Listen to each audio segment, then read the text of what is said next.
Bitcoin right now is at $113,000. XRP is below $3 and ETH is at around $3,500, something like that. I don't really look at ETH every single day, so I don't fully know. And one thing that I keep realizing time and time again, especially when I make these videos talking about why the price dropped, is I believe in this stuff too much. Every single time I look at these prices going down, I think, I need to buy right now. I need more. I need to buy. I need to go crazy. And the problem sometimes with me is I go a bit too crazy on a little bit of a dip. But again, when I'm looking at 113K a Bitcoin, I'm thinking it's $10,000 cheaper than where we were at a little while ago. XRP, it was at 366 right now, below 3. It's 20%, more than 20% cheaper than what I could have bought at a while back. Relatively, I think the market is quite oversold right now. Again, we could go down lower tomorrow. We could go down lower over a week, but I keep repeating the exact same thing. What are you selling your cryptos towards? Remember, I'm not a financial advisor. Nothing here is financial advice. I'm trying to help myself, I think, by explaining my thoughts. And that way, I think I actually also help myself make better investment decisions. Because now, trying to explain it this way. What am I selling my currencies for? If I sell Bitcoin, if I sell XRP, what am I selling it for? I'm selling it for dollars. What's the purpose of those dollars? Well, theoretically speaking, they're there for purchases, but so could my crypto. So for me, that's not necessarily that much better. Why would I have dollars? Why would I have them? Well, because they're more stable. But not really. They're always depreciating. Every single day of me holding them, they'll go down in value, and it's infinitely printable. These cryptocurrencies I've got are not infinitely printable, and theoretically speaking, thus far throughout its history, albeit short, they've always continued to go up. So realistically speaking, if I'm selling my crypto coins, I think really one of the only things that it's good for is selling into another either revenue generating asset or another appreciating asset.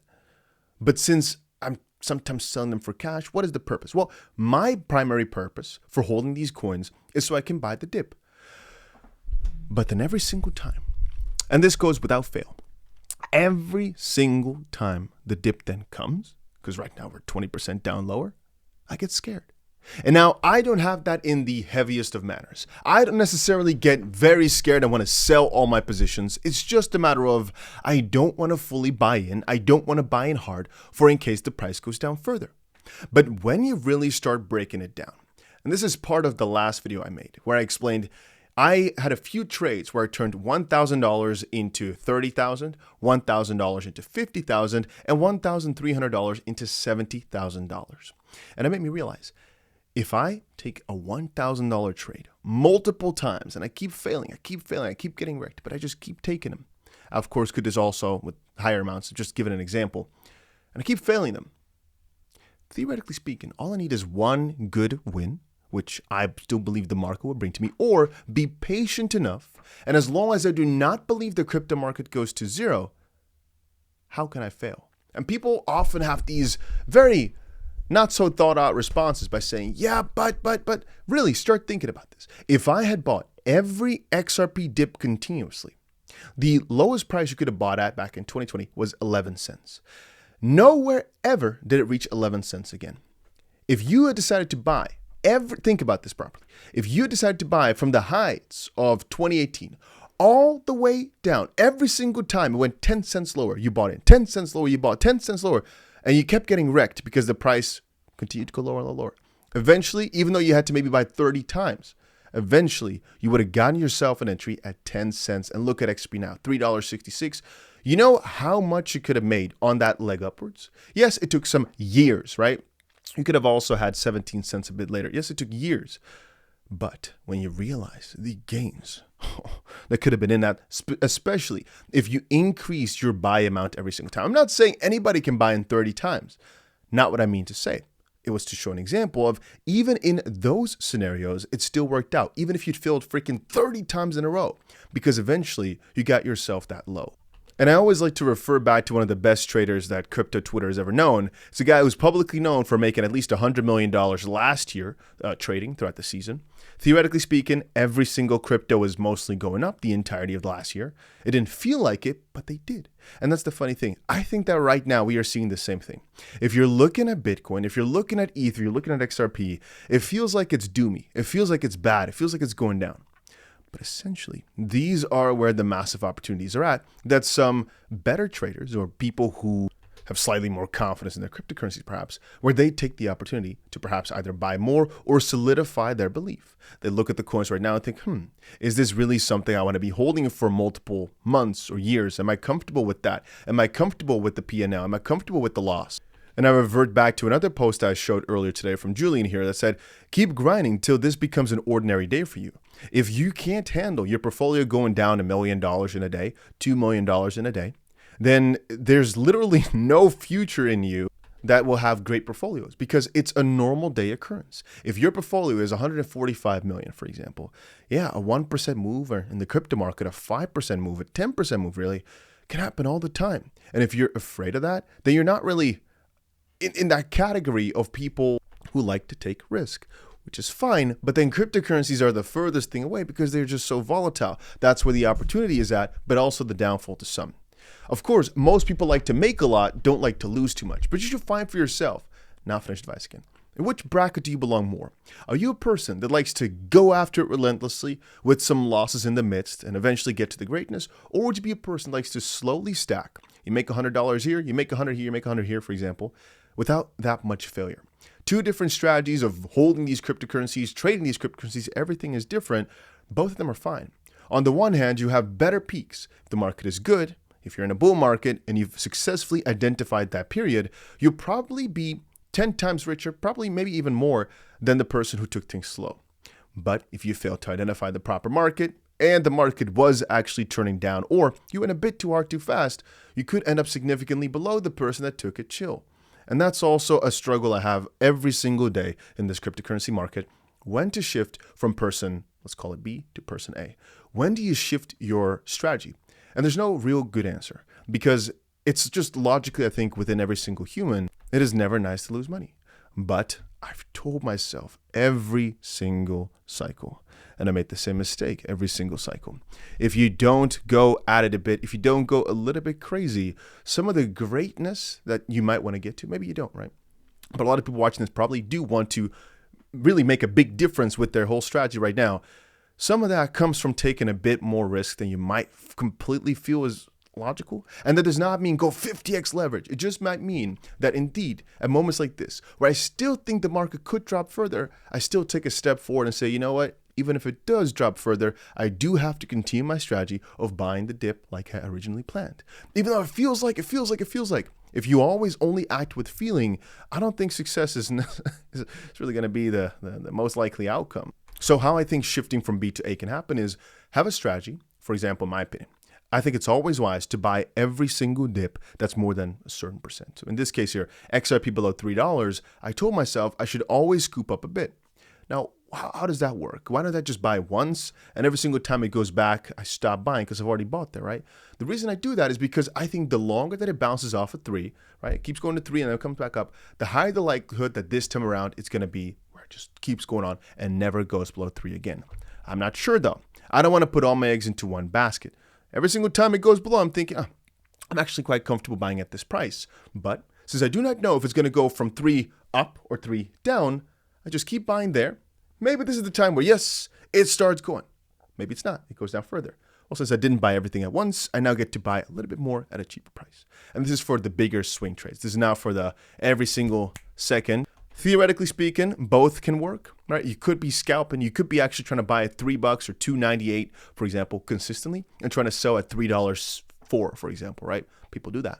At $3.01, you could try to have some good strategy in that. Some people probably are making a living shorting $3, saying that it's going to stay below it or at least bounce below it a few times first. There's a lot of strategies in everywhere. All I'll say, and this is the most important part, is the market will stay volatile. It's not going to be boring, at least for a long time, since right now Trump is even again saying that the numbers were rigged to make him look bad. The entire economy fell a freaking... is falling by crazy amounts because of all the shenanigans going on. $1.1 trillion wiped out in the US stock market. CZ saying this is why you never stop building. Just keep thinking about it from the longer perspective. If you had always had a little screw loose in your brain and you just went a bit crazier on these cryptos than your friends, because they all said, oh, it was a little bit risky, right? Who would be on top right now? Yes, we're a few percent down from the top, but these words of manipulation, specifically from Trump now coming in saying it was rigged, keeps making me think as well. Man, he's trying to make the US the crypto capital. They are trying to really push crypto through. There are so many announcements of SEC crypto this, crypto roundtables among the US, crypto this, crypto that. Let me quickly scroll through here to see if we can find a few. Let's just quickly see. SEC to host crypto roundtables across the US. Okay, so that was one thing. Treasury Secretary 𝗵𝗂 says the US has entered the golden age of crypto. Treasury Secretary 𝗵𝗂 says, we are exploring new possibilities in decentralized computing and digital payments to unlock the potential of blockchain technology. Like, I'm looking at all this thinking, oh yeah, it makes sense for cryptos to go down, right? No, I don't. I can't understand it. How can I see all these announcements? SEC launches Project Crypto to make America the crypto capital of the world. And still I get afraid and I prefer to have dollars. When even the US, the freaking home of the dollars, is getting into these cryptocurrency coins. And I want to sell all of them to go buy more dollars because they always go down and have always gone down and are always going to continue to go down because they're infinitely printable and there's inflation. Yeah, no, I can't really think of any good reason why I do that. On the short term, I understand it because the market is volatile, sure. And because I want to have some money to buy those dips, sure. But over time, over like longer periods of time, why would I do that? So that brings back the point, manipulation, no manipulation. Ultimately, doesn't even really matter. All I gotta do thus far, and I'll make this video as many times as I need to, is just, all I'm saying is, if I had continued to listen to myself from months ago, years ago, if I'd always just kept the same mindset, which luckily I have, right? I'm pretty consistent with this.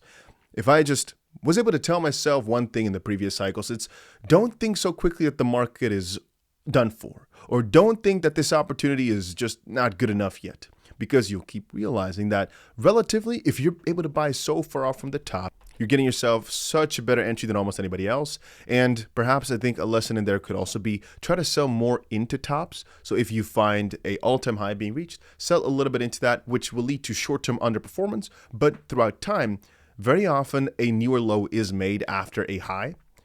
Some lesson in that, again, depends on your strategy. If you're more of a short-term thinker or a longer-term.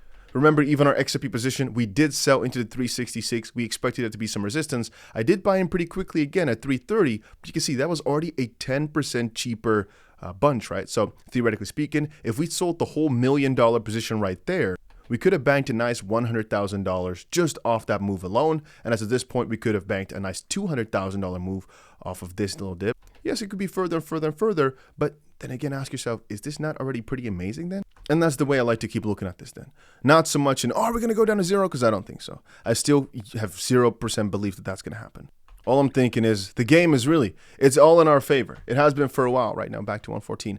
We don't know where we're going to be tomorrow. Yes, there may be some panic in the midst, but the panic is widespread. It's in every freaking market right now. It's everywhere. All I got to do is just stay consistent, keep my head in the game, realize that I'm not as panicky as some others, and I realize there's two ways to do it, right? One is really, really careful. I buy only the best of dips, and I really don't like the volatility, so I sell really quickly for minute gains. Or I risk it for the biscuit a little bit. Yes, on the short term may not look that good. Sometimes the P&L will be a little bit bad, but that's also ultimately how you get to the top of the top, because there is no very easy way. If you're not able to handle the freaking downs of your portfolio, I don't think you deserve the ups. And that's all I wanted to say with this video real quick. Again, if you're looking for a platform to trade on, I've got some links down below. These are the platforms to trade on. Paynex for the bots. I keep showing them every single day. And Blowfin for just my normal trading. The $1.5 million are on here trading right now as we speak. Just waiting on this for the final freaking move. It's going to be amazing. And damn, XP actually went to 288 even, huh? I wonder how many people are scared. They sold all their coins the moment it broke 290. They got afraid saying, no! And right now are hating themselves because they could have also then, if they wanted to sell at $3.03. Then again, there's always somebody who's going to say, see, I told you so, I told you so. And ultimately, I don't think it matters. You can tell me all you want to say so. We'll see who has the bigger profit or loss after the next few months. It can be really right in the short term. Let's see who's right over the next few months. And take care.